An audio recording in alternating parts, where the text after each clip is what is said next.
Hello दोस्तों, कहानी अंत तक ज़रूर सुने। मेरी माँ पापा के कमरे में अक्सर सोती थी। अगर किसी रात पापा के कमरे में सोती थी तो अगली सुबह मम्मी रोते रोते बाहर निकलती। एक दिन मम्मी सोई हुई थी, तभी मम्मी की चादर लेकर पापा के कमरे में चली गई। फिर जो पापा ने मम्मी समझकर मेरे साथ किया वो सुनकर तो आपके होश उड़ जाएंगे। मेरी आंख खुली तो मैंने मम्मी को सिसकते हुए देखा। वह मेरे बिस्तर के पास बैठी बुरी तरह रो रही थी। अपनी माँ को ऐसे देखकर हमेशा मेरा दिल तड़प जाया करता था, लेकिन मैं चाहकर भी कभी उनसे कुछ नहीं पूछ सकती। अक्सर ही सुबह मम्मी का ऐसा हाल होता था। कुछ समय पहले मैंने एक बार माँ से पूछा था कि आखिर वो पापा के कमरे में सुबह सुबह बाहर आकर इतना रोती क्यों है। तो मम्मी ने कोई जवाब नहीं दिया और मुझे डांट दिया। मम्मी जब भी उनके कमरे में निकलती, मम्मी का हुलिया बहुत ही अजीब सा होता। उनके बिखरे हुए बाल और पुराने कपड़े एक अजीब सी मजबूरी सुना रहे होते। यह सिलसिला कुछ साल पहले से ही शुरू था और जैसे जैसे मुझे होश आ रहा था, मेरे लिए सब कुछ अचंभित होता जा रहा था। मेरे अंदर एक जुनून सा पैदा हो गया था कि मेरा बाप आखिर मेरी माँ के साथ रात भर क्या करता है। इस सवाल ने मुझे बेचैन कर दिया था। अब 15 साल की हो चुकी थी। अब बहुत सी बातें अच्छी तरह समझने लगी थी। मम्मी का रोता चेहरा देखकर मुझे किसी मजबूरी की चेतावनी लगती थी। लेकिन हैरत की बात यह थी कि जब मम्मी कमरे से निकलती तो वह रो रही होती, और जब पापा कमरे से निकलते तो उनके चेहरे पर एक दिलकश मुस्कुराहट होती थी। उनको देखकर ऐसा लगता था जैसे वो बिल्कुल जवान हों। वो कुछ ना कुछ गुनगुनाते रहते, जैसे बहुत खुश हों। और मम्मी का हाल ऐसा होता था कि मम्मी पापा के कमरे से निकलने के बाद दोबारा उनके सामने जाने से भी डरती थी। वो उनका नाश्ता भी मेरे हाथ ही उनके कमरे में भेज देती। खुद सारा वक्त किचन में खड़ी रहती और आंसू बहाती रहती, या तो बाथरूम में बंद हो जाती। मम्मी की हालत देख देख कर मुझे बहुत तरस आता था। मैं 10वीं क्लास में पढ़ती थी और नाश्ता देने के बाद अपने स्कूल के लिए घर से निकल जाया करती थी। लेकिन सारा वक्त मेरा दिमाग में मम्मी का ख्याल घूमता रहता। कभी किसी सुबह पापा को परेशान या बेचैन नहीं देखा था। वो हमेशा ही बहुत खुशी से नाश्ता करने बैठते और उनका चेहरा बहुत खुश दिखता था। जबकि मम्मी को देखकर ऐसा लगता था कि किसी भी पल मम्मी को कुछ भी हो जाएगा। अक्सर मैं नाश्ता बनाते हुए मम्मी के शरीर को कपकपाते हुए भी देखती थी। मेरा दिल चाहता कि मम्मी से पूछूं कि पापा रात को उनके साथ ऐसा क्या करते हैं जो उनका इतना बुरा हाल हो जाता है। मगर पापा के नाम पर मम्मी के चेहरे पर खौफ नजर आने लगता था। मम्मी हर रात पापा के कमरे में सोने के लिए नहीं जाती थी, बल्कि मेरे साथ ही सोती थी, पर ध्यान दे पा रही थी और ना ही घर में मेरा दिल लगता था। मेरा दिल चाहता है कि मैं किसी भी तरह अपनी माँ को पापा के कमरे में ना जाने दूं, लेकिन किसी तरह पापा को मना नहीं कर सकती थी। पापा तो मेरे सामने मम्मी के साथ बहुत ही मोहब्बत से पेश आते थे। घर के माहौल ने मुझे इस कदर परेशान किया था कि मैं छमाही इम्तिहान में बुरी तरह फेल हो गई। मैंने मम्मी पापा को रिजल्ट नहीं बताया, लेकिन मेरे दोस्त हैरान थे क्योंकि मैं पढ़ाई में बहुत अच्छी। वो बार बार मुझसे पूछने लगे कि मेरा ध्यान कहाँ रहता है। मैंने उससे मम्मी और पापा के बारे में बता दिया। तुम्हारे पापा अंग्रेजी फिल्म तो नहीं देखते? सलोनी ने अचानक से सवाल किया। हक्का बक्का से देखने लगी। फिल्म का भला क्या मकसद था? वह अलग निगाह से मुझे देख रही थी और मैं ना समझ पाई। उसने बात बदल दी, लेकिन मेरी सुई उसकी बात पर अटक गई। आखिर सलोनी ने यह सवाल क्यों पूछा था? मैं घर वापस आई तो मम्मी के चचेरा भाई आर्यन अंकल बैठे हुए थे। वह दोपहर को हमारे घर आते थे। मम्मी की बचपन से ही उनसे बहुत पक्की दोस्ती थी। मम्मी बताती थी कि वो दोनों बचपन में एक साथ रहते थे। फिर आर्यन अंकल दुबई चले गए और मम्मी की शादी पापा से हो गई। मम्मी की शादी को 17 साल हो चुके थे और मैं उनकी इकलौती बेटी थी। कुछ साल पहले शायद सब कुछ ठीक था, या फिर छोट मैं जान गई कि मेरा बाप अच्छा आदमी नहीं है। वह मेरी माँ की तकलीफ़ की वजह है, और इसी बात ने मेरे दिल में अपने बाप के लिए दुश्मनी पैदा कर दी थी। आर्यन अंकल से हमारी मम्मी को बहुत अच्छी दोस्ती थी। वो साल भर पहले ही इंडिया वापस आए थे और मम्मी से मिलने के लिए अक्सर आते थे। लेकिन मम्मी को उनका आना अच्छा नहीं लगता था। आर्यन अंकल के जाने के बाद मम्मी अक्सर कहती कि अगर तुम्हारे पापा को पता चला कि आर्यन मिलने आता है तो बहुत बुरा होगा। मैंने माँ को दिलासा देती कहा, पापा को कैसे पता चलेगा? पापा सुबह काम पर जाते, रात को ही घर आते हैं। मुझे तो आर्यन अंकल अच्छे लगते थे। वो हमेशा आते और मम्मी का मूड अच्छा करके चले जाते। मेरे लिए भी बहुत से सामान लेकर आते। पापा की आमदनी इतनी कम थी कि गुजर बसर भी मुश्किल से होता था। मम्मी ना जाने कैसे पापा जैसे जालिम इंसान के साथ ज़िंदगी गुजार रही थी। रात में मैंने सपना और मम्मी का बिस्तर लगाया और मम्मी के साथ आंखें बंद करके लेट गई। थोड़ी देर में पापा मेरे कमरे में आए। मम्मी मेरे साथ ही सोने के लिए लेट गई थी। पापा ने उन्हें साथ चलने को कहा तो मम्मी ने दबी दबी आवाज़ में इनकार किया। मैंने आंखें नहीं खोली। मैं सुनना चाहती कि पापा मम्मी से क्या कहते हैं। चल ना कृतिका, मैं तुझे बिल्कुल तंग नहीं करूँगा, वादा। पापा की आवाज़ मेरे कानों में पड़ी, जिसमें मोहब्बत की मिठास थी। मुझे नहीं जाना तुम्हारे साथ, तुम हमेशा ऐसे ही कहते हो। मम्मी ने एक बार फिर इनकार किया। तुम्हें सोचना चाहिए, अब हमारी बेटी जवान है, वो सोच सवाल करने लगी है। लेकिन तुम्हें इस बात से कोई फ़र्क नहीं पड़ता। मम्मी ने धीमे लहजे में पापा को जवाब दिया। पापा ने ज़बरदस्ती मम्मी को हाथ पकड़कर उठाया और अपने साथ लेकर चले गए। मुझे अजीब सी घबराहट होने लगी थी। पापा मम्मी के साथ ना जाने क्या करते और सलोनी की अंग्रेज़ी फिल्म वाली बात भी मेरे दिमाग में अटक गई थी। 2 घंटे गुजर गए थे मम्मी पापा वापस नहीं आई लेकिन मम्मी वापस नहीं आई। मैं पानी पीने के लिए कमरे से निकलकर बावर्ची खाने में गई। मम्मी थोड़ी ही देर में मेरे पीछे चली आई। मैंने एक गहरी निगाह मम्मी पर डाली, जिनके बाल बिखरे हुए थे। जिस बात ने मुझे चौंकाया वह मम्मी की कमीज का फटा हुआ आस्तीन था। मम्मी को मेरी नज़रों का एहसास हो गया। वो जल्दी से दुपट्टे को अच्छी तरह लपेट मेरे सामने ही मम्मी ने सुबह से ही जोड़ा पहना था, लेकिन फिर अचानक ही मम्मी का आस्तीन कैसे फट गया। मुझसे पूछ रही थी कि मैं इतनी रात को क्यों जाग रही। मैंने झूठा बहाना बनाया कि मैं भी उठकर पानी पीने आई थी। मम्मी मेरे साथ वापस कमरे में आ गई। मैंने सोने के लिए आंखें बंद कर ली, लेकिन मुझे मम्मी की सिसकियों की आवाज़ सुनाई दे रही थी। दिल चाह रहा था कि मैं उठकर मम्मी को तसल्ली दूं और दिल में आए सारे सवाल को जवान पर ले आऊं, लेकिन अपनी जगह खामोश पड़ी रही। पापा सुबह सुबह ऐसे तैयार होकर कमरे से निकले थे जैसे कोई जवान लड़का हो। पापा की आमदनी कम थी, लेकिन पापा हमेशा खुश रहते, मुस्कुराते रहते। काम पर हमेशा ऐसे तैयार होकर जाते जैसे सेठ आदमी हों। मैंने उल्टा निगाह अपने बाप पर डाली, जिसमें मुझे आज भी महसूस हो रही थी। पापा के आगे नाश्ता रख कर स्कूल चली गई। सारा दिन स्कूल में भी मेरा दिमाग मम्मी के फटे हुए आस्तीन की तरफ था।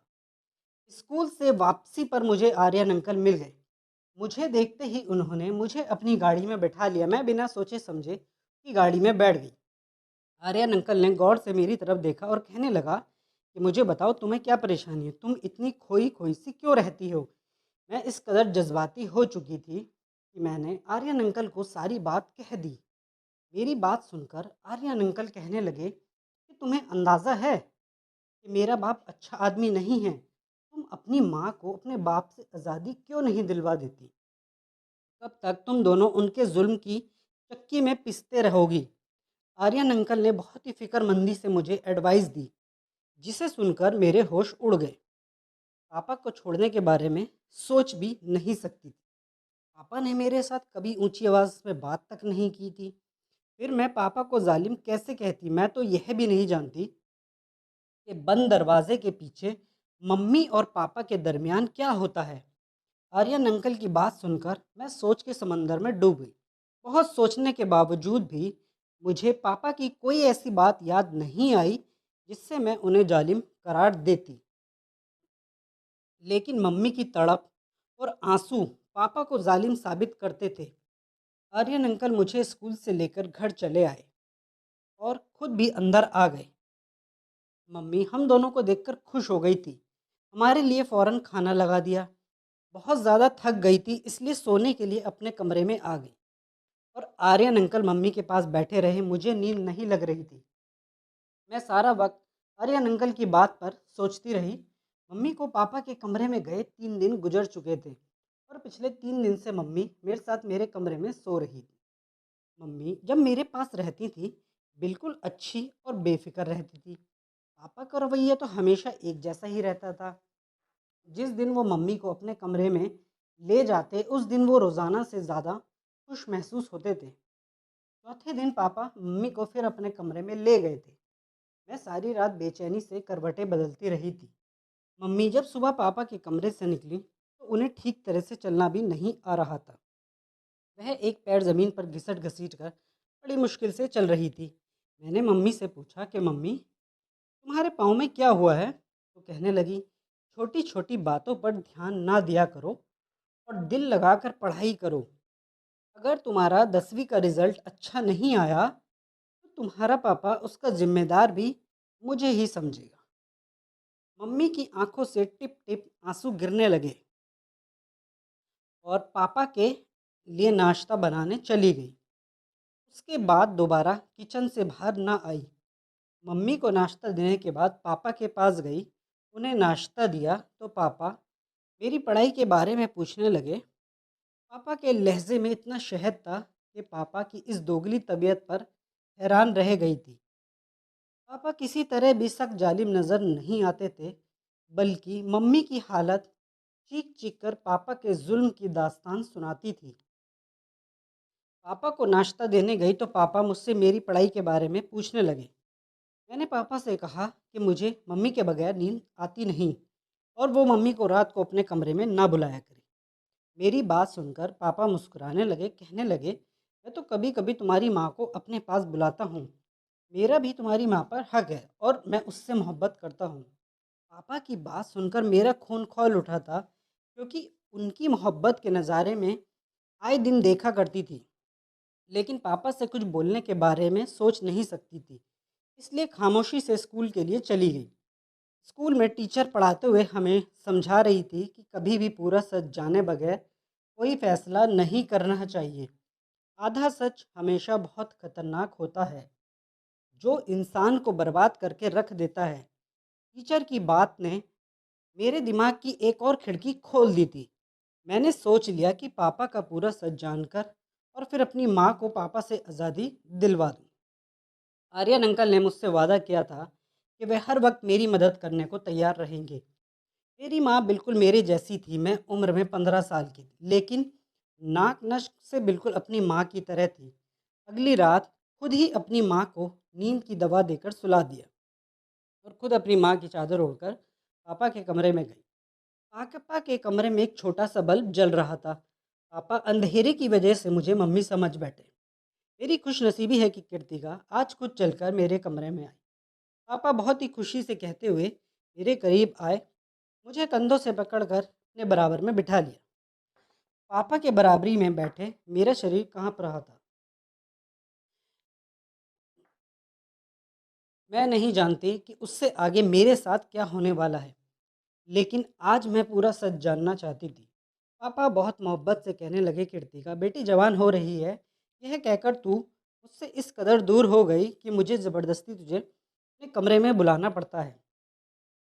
मेरा भी तो तुझ पर कुछ हक है। मैं मानता हूँ कि हमारी बेटी जवान हो रही है, लेकिन वो इतनी छोटी भी नहीं है कि उसे यह ना समझ हो कि माँ बाप एक कमरे में एक साथ रहते हैं। तू सारा दिन काम करके थक जाती है, चल अब सुकून से मेरे साथ सो जा। मैं तुझे अपने करीब देखकर खुश हो जाता हूँ। पापा को अंधेरे की वजह से मेरा चेहरा नज़र नहीं आ रहा था और पापा ने खुद ही मुझे अपने तकिए पर लेटा दिया। वह बहुत आहिस्ता आहिस्ता मेरे कान के करीब होकर बात करने लगे। वह कह रहे थे कि अपने आमदनी का कुछ हिस्सा उन्होंने जमा कर लिया है, जिससे वह मेरी शादी करेंगे। उसके बाद जो कुछ पापा ने कहा वो सुनकर मेरे होश उड़ गए। वह कह रहे थे, मैं जानता हूँ कि आर्यन ने एक बार फिर हमारे घर का रास्ता देख लिया, लेकिन कृतिका मैं तुझे बता दूं कि वो इंसान ठीक नहीं और ना ही उसकी नीयत अच्छी है। पहले भी एक बार वो तुझे बर्बाद करने की कोशिश कर चुका है और अब तो हमारे घर जवान बेटी भी है। इसलिए तो एहतियात का दामन थाम के रखना। पापा को अभी तक मालूम नहीं था कि मैं मम्मी नहीं बल्कि उनकी बेटी हूँ। पापा बहुत आहिस्ता से मेरे बालों में हाथ फेर रहे थे और कुछ ही देर बाद पापा को नींद लग गई। काफ़ी देर तक मैं दम साधे पापा के पास लेटी, लेकिन पापा तो बहुत गहरी नींद सो चुके थे। खामोशी से उठकर कमरे से बाहर निकल आई। पापा ने कुछ भी ऐसा नहीं किया जिससे मुझे कुछ भी समझ आता। इसलिए आर्यन अंकल और मम्मी को लेकर मेरे दिल में बहुत से सवाल पैदा हो चुके थे। अगली सुबह पापा रोज़ाना की तरह, और उनका चेहरा ऐसे था जैसे मम्मी के साथ रात गुजारने के बाद हुआ करता था। मैं खामोशी से पापा का जायज़ा ले रही थी, लेकिन पापा के रवैये में कोई बदलाव नज़र नहीं आ रहा था। स्कूल से वापस लौटी तो घर के बाहर ही आर्यन अंकल की गाड़ी खड़ी हुई थी। मैं हमेशा दूर से सलाम करके घर में आती थी, लेकिन आज मैं चोरों की तरह दबे पाँव घर में घुस गई। मम्मी और आर्यन अंकल मेरे कमरे में एक साथ बैठे बातें कर रहे थे। उन्हें मेरी मौजूदगी का एहसास नहीं था। जो कुछ मैंने अपने कानों से सुना वह सुनकर तो मेरे होश उड़ गए। मैं सोच भी नहीं सकती थी कि वो सच जिसे जानने के लिए मैं बेताब थी वो इस कदर भयानक है। मम्मी आर्यन अंकल से हंस हंस कर कह रही थी कि मैंने अपनी गुड़िया के दिल में उसके बाप के खिलाफ पूरी तरह नफरत का बीज बोया है। अब वो दिन दूर नहीं जब मेरी बेटी अपने बाप के खिलाफ खड़ी हो जाएगी।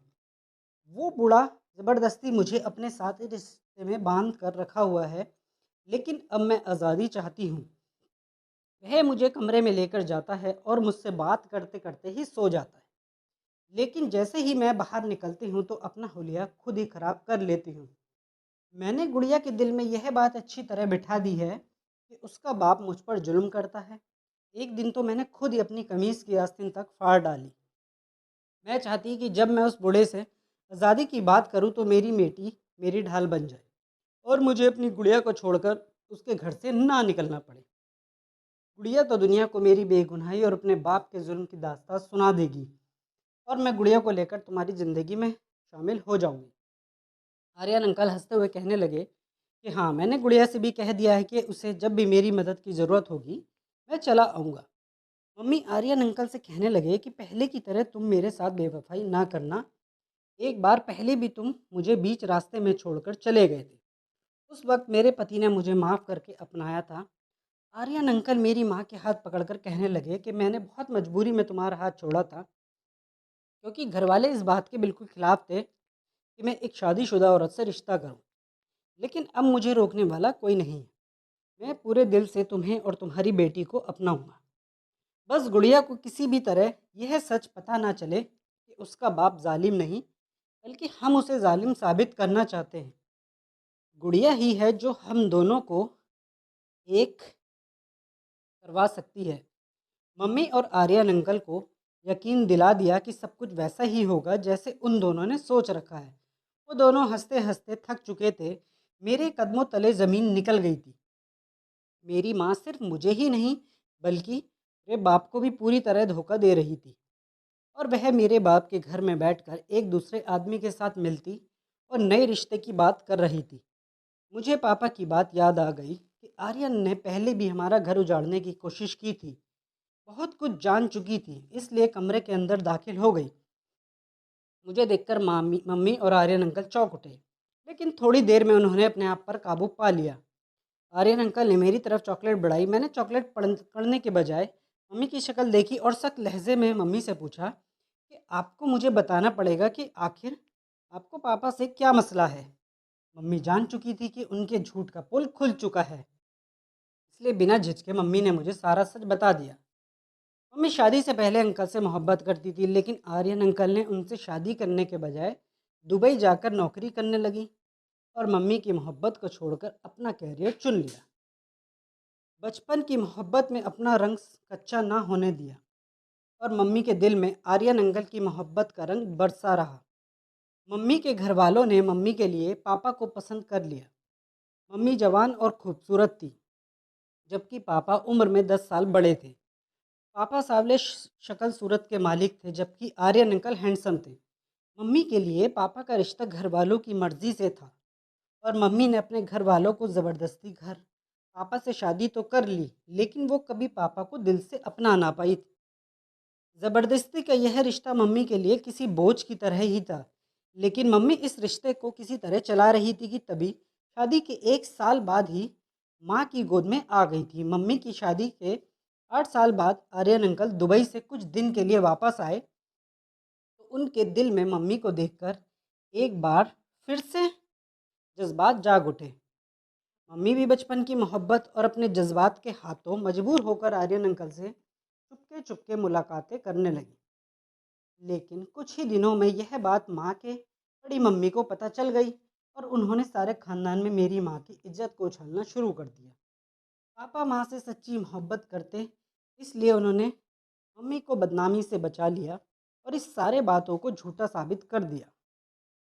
जब पापा ने मम्मी का साथ दिया तो सारा खानदान अपने आप ही खामोश हो गया। बड़ी मम्मी के हाथ मेरी माँ तो ना आ सकी, लेकिन उन्होंने आर्यन अंकल पर सख्ती की और उन्हें ज़बरदस्ती वापस भेज दिया। मोहब्बत का जोश जंग की तरह बैठ गया था। उसे 1 साल पहले आर्यन अंकल ने दोबारा जिंदा कर दिया था। अंकल हमेशा के लिए इंडिया आ गए थे और एक बार फिर वो मम्मी के पीछे दीवाने हो गए। मम्मी को तो पहले ही दिन से पापा पसंद नहीं थे, हमारे हालात भी कुछ खास नहीं थे। जबकि आर्यन अंकल के पास दुबई का पैसा था और मम्मी के लिए पापा को छोड़ना कुछ मुश्किल नहीं था। लेकिन दिक्कत यह थी कि पापा मुझसे भी मोहब्बत करते थे और मम्मी भी मेरे बगैर नहीं रह सकती। इसलिए मम्मी ने जानबूझकर यह सारा खेल रचाया और मेरी नज़रों में पापा को गलत साबित कर दिया। मम्मी हमदर्दी बटोर कर मुझे अपने साथ ले जाना चाहती थी, इसलिए हमारे सामने पापा को जालिम साबित कर दिया और खुद मुजरिम बनकर रहने लगी। इतने साल से मैं यह सोच रही कि पापा तो कभी ऊंची आवाज़ में हमसे बात तक नहीं करते, फिर वो बंद कमरे में माँ पर जुल्म कैसे कर सकते हैं। मैंने माँ से साफ साफ कह दिया कि अगर आपको ये घर जाना है तो आप जा सकती हैं, लेकिन मैं अपने भोले भाले और वफादार बाप को नहीं छोड़ सकती। आर्यन अंकल जो पहले ही मम्मी को 2 बार छोड़ चुके थे, मम्मी उनसे न जाने कैसे तीसरी बार उम्मीद लगाकर बैठी थी। मुझे आर्यन अंकल की आंखों में आज पहली बार अपने लिए सिर्फ और सिर्फ ख्वाहिश दिखाई दी थी और मैं जान गई कि उस ख्वाहिश को पूरी करने के बाद मम्मी उनके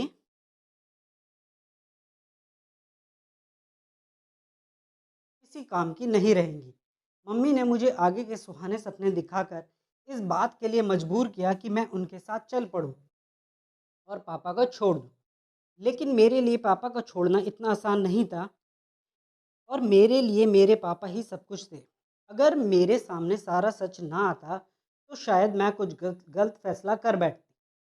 लेकिन भगवान का शुक्र है कि मैंने अपनी आंखों से सब कुछ देखा था और कानों से सुना था। लेकिन मम्मी अंकल के साथ जाने के लिए राजी थी। लेकिन जब आर्यन अंकल ने देखा कि मैं किसी तरह उनके काबू नहीं आऊँगी और ना ही मम्मी के साथ चलूँगी, तो एक बार फिर मम्मी से अपनी राह जुदा करके मम्मी को छोड़ गए थे।